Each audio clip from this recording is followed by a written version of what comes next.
ఏం చేస్తున్నావు రేనా? అగో ఇల్లు పూజ మొత్తం చేసుకునేటప్పుడు ఇలా పూజకు ముందు ఇలా అంతా ఇల్లంతా తులసి నీళ్ళతో చల్లాలంట. ఇంకా మా చెల్లె అయితే మొత్తం తులసి నీళ్ళతో ఇల్లంతా జల్లి డెకరేషన్. అందరికీ నమస్తే, వెల్కమ్ టు సిద్దిపేటక్క వ్లాగ్స్. ఫ్రెండ్స్, మేమైతే దేవునికి అయితే ఇప్పుడు మంచిగా రెడీ చేసినాం. అమ్మవారికి అయితే చీర కట్టించినాం. ఇంకా అమ్మవారికి అయితే డెకరేషన్ అయితే తయారైతే చేసేస్తున్నాం ఇప్పుడే. ఇంకా అక్కడ పీటకు బొట్టు పెట్టుకొని ఇంకా అమ్మవారిని అయితే మంచిగా డెకరేషన్ అయితే చేసేసినాము. అలా ఇదైతే కలుషం చెంబు పెట్టుకోనికి ఈ పీటను మంచిగా పసుపు నీళ్ళతో మంచిగా రుద్ది ఒక 5 బొట్లు అయితే పెట్టుకోవాలన్నమాట. ఇంకా మా చెల్లె కలుషం పెట్టుకోవడానికి రెడీ చేస్తుంది. నేనైతే పంచామృతం తయారు చేస్తున్నా. ఇంకా మాకైతే పంతులు అయితే ఇవ్వలేరండి. ఇంకా మేమే ఫస్ట్ అయితే పంతులను పెట్టుకున్నాం. ఇంకా తర్వాత అయితే ఇంకా మేమే చేసేసుకుంటున్నాం. ఒకసారి చూసినాం కదా ఏ విధంగా చేసుకోనో. ఇంకా మేమైతే ఫోన్లో కొన్ని తెలుసుకుంటూ ఇంకా మేమైతే ఇలా పూజ అయితే చేసేస్తున్నాం. ఇప్పుడు ఇదైతే ఫోటో అండి.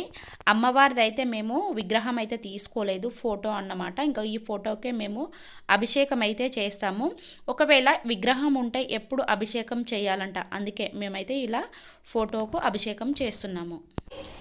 ఇంకా కలశం పెట్టుకోవడానికి పీట పైన ఒక తామరాకు వేసేసుకొని అందులో కొంచెం బియ్యం అయితే దానిపైన వేసేసినాము. ఇంకా బియ్యం వేసుకున్న తర్వాత కొంచెం పసుపు, కుంకుమ, గంధం ఇవన్నీ వేసేసినాము. అలాగే దానిలో కొంచెం చిల్లర పైసలు అంటే కాయిన్స్, ఇలా కాయిన్స్ కూడా వేసుకోవాలి. కలశం పెట్టే ముందు కంపల్సరీ ఇలా కాయిన్స్ అయితే వేయాలండి. ఇంకా మేమైతే ఇలాగే చేస్తాము. ఏమేమి వేసినావురా అలా కలశం చెంబులా? కాయిన్స్, పచ్చకర్పూరం, పసుపు, కుంకుమ, గంధం, ఇంకా ఎండు ఖర్జూరం. ఇంకా దాని మీద చుట్టూ మామిడి కొమ్మలు పెట్టి కొబ్బరికాయ పెట్టేయాలి. చూసారా, కలశంలో ఇవన్నీ వేసేసుకొని చుట్టూ మామిడి కొమ్మలు మంచిగా పెట్టుకొని కలశానికి ఒక బట్ట అయితే మంచిగా ఇలా ఫోల్డ్ చేసేసుకొని మేము పెట్టేసుకుంటాం అన్నమాట. ఇంకా అభిషేకం అయితే చేసేస్తున్నాము ఫోటోకే. ఫస్ట్ అయితే కొన్ని నీళ్ళతో ఫస్ట్ చేసాము, తర్వాత పాలాభిషేకము, ఇంకొచ్చేసి పెరుగాభిషేకము, నెయ్యి అభిషేకము ఇవన్నీ చేసాము. అట్లనే గంధంతో, కుంకుమ, పసుపు, చందనం ఇవన్నిటితోటైతే అభిషేకం చేస్తామండి. ఇంకా ఇవన్నీ విడివిడిగా పోసాము. పంచామృతం కూడా, వీటినే పంచామృతం కూడా అంటారండి. ఇంకా మేమైతే అభిషేకం అయితే చాలా చక్కగా చేసుకున్నాం, చాలా హ్యాపీగా అనిపించింది. ఇంకా మంత్రాలు చదవడం అంటారా, మంత్రాలు చదవడం కొన్ని వచ్చండి. ఇంకా ఈ అభిషేకం అయిపోయినాక అయితే అన్ని మంత్రాలు చదివాము. అదైతే నేను ఈ వీడియో పెట్టలేకపోయాను. ఇలా అయితే అభిషేకం అయితే కంప్లీట్ అయిపోయింది. ఈ అభిషేకం నీళ్ళు ఇంట్లో ఫ్యామిలీ ఎంతమంది ఉంటే వాళ్ళందరిపైన ఇలా తలపైన అయితే కంపల్సరీ చల్లుకోవాలి. మేమైతే అలాగే చేస్తాము. ఒక్కొక్కరు ఒక్కొక్క విధంగా చేస్తారండి. ఇంకా మేమైతే పూజ అయితే ఇలా కంప్లీట్ చేసేసుకున్నాం. చూడండి ఒకసారి మా డెకరేషన్ ఎలా ఉందో.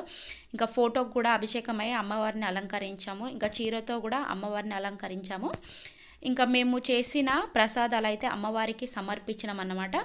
ఇంకా మా పూజ అయిపోగానే వెంబడే అయితే ముత్తైదువులు అయితే వచ్చారండి. చాలా హ్యాపీగా అనిపించింది. ఇట్లా పూజ కూడా కంప్లీట్ అవ్వలేదు, అంతకు ముందుకే వచ్చేసారన్నమాట. ఇంకా వాళ్ళు కూడా పూజలో అయితే కూర్చున్నారు. ఇంకా వీళ్ళకైతే పసుపు బొట్టు ఇవ్వడానికి వాయనం అయితే తయారు చేస్తున్నాము. ఇంకా మా చెల్లె నేను ఇద్దరం కలిసి అయితే వాయనం అయితే రెడీ చేస్తున్నాం అన్నమాట. ఇంకా వీళ్ళిద్దరికీ ఫస్ట్ పసుపు కుంకుమ పెట్టాము.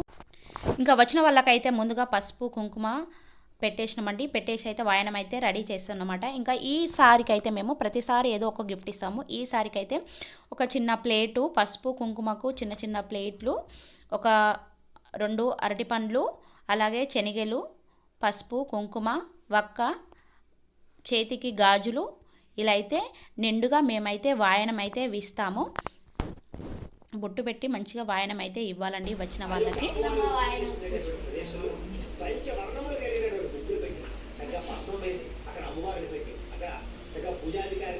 ఇలా వాయనం ఇచ్చినప్పుడు కంపల్సరీ అనాలంట, ఇస్తేనమ్మ వాయనం.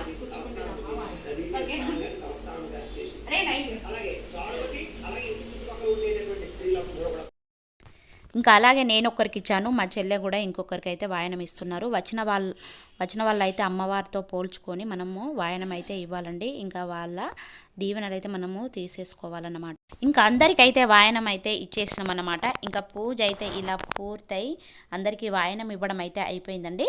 ఇంకా వచ్చిన వాళ్ళకు ఒకేసారి రారు కదా, వస్తూ ఉంటారు. ఇక వచ్చిన వాళ్ళకు వాయనం అయితే ఇచ్చేసాం అన్నమాట. ఇంకా ఈరోజు మేము అమ్మవారికి అయితే ప్రసాదాలు చేసినాము. మేమైతే ఎప్పుడు 11 రకాలైతే చేస్తాము.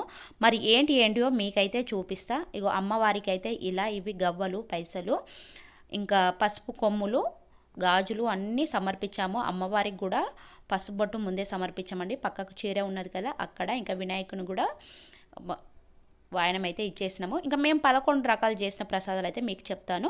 అలాగే పెరుగన్నం అంటే దద్దోజనం అండి, రవ్వ కేసరి, ఇంకా పరమన్నము, ముఖ్యంగా శనగలు, మిరప బజ్జీలు, సేమియా, పులిహోర, చింతపండు పులిహోర, వడ, పూర్ణాలు, అలాగే పూరి కూడా చేసామండి. ఇంకా పండ్లతో కలిపి మొత్తం 11 రకాలు అన్నమాట. 11 రకాల ప్రసాదాలు అయితే ఎప్పుడు ప్రతి సంవత్సరము 11 రకాలే చేస్తాము. మొదటగా మనము ఎన్ని రకాల ప్రసాదాలు పెడితే ఇంకా మనం అదే కంటిన్యూ చేయాలన్నమాట. ఓకేనా ఫ్రెండ్స్, మేమైతే ఇలా అయితే పూజ అయితే చేసుకున్నాము. మా ఇంటి వరలక్ష్మి వ్రతం అయితే ఇలా అయితే జరుపుకున్నాం ఫ్రెండ్స్. మరి మీరు ఎలా చేసుకున్నారో ఒక్కసారి కామెంట్ బాక్స్లో కామెంట్ చేయండి. మరి మా పూజ ఎలా ఉందో కామెంట్ బాక్స్లో కంపల్సరీ అయితే కామెంట్ చేయండి ఫ్రెండ్స్. ఓకేనండి, ఒకసారి మా చెల్లి అయితే మీకు అందరికీ మా అమ్మవారిని అయితే చూపిస్తుంది. మరి మీరు కూడా ఆశీర్వాదం తీసుకోండి ఫ్రెండ్స్.